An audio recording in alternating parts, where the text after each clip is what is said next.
To the war between Russia and Ukraine. Ukrainian troops have moved deeper inside Russia. Ian Panel's on the scene in Ukraine. Good morning, Ian.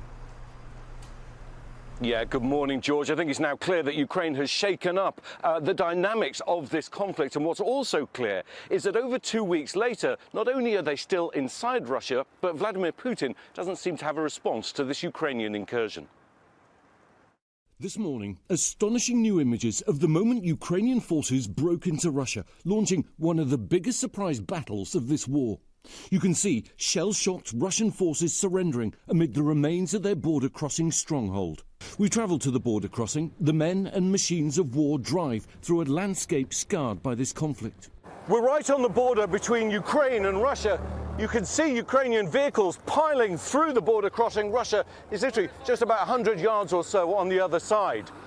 2 weeks ago, Ukraine launched one of the most audacious operations in this war, daring to take over Russian territory. And 2 weeks later, Vladimir Putin has yet to come up with an answer.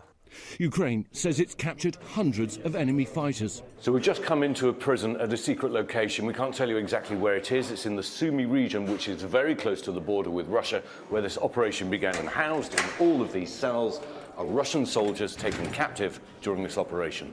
We were able to meet some of these prisoners of war, all young, all conscript. In order to protect their identity, we've hidden their faces. The young soldier says, when they started shelling us, our commanders abandoned us. Sorry, to be clear, your commanders fled and left you? Yes, he says, they left to another city. I mean, what was your reaction? They're all laughing. But don't think Ukraine's having it all its own way. Russia's making serious gains in the eastern Donbass region. Today, more children were evacuated from their homes there. With mini flak jackets and helmets, they made a tearful farewell. Like the children on the other side of the border, not knowing when they'd see home again.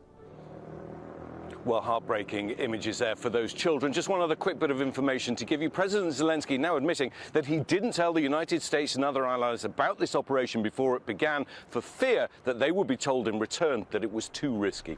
Will? All right, Ian, panel for us in Ukraine.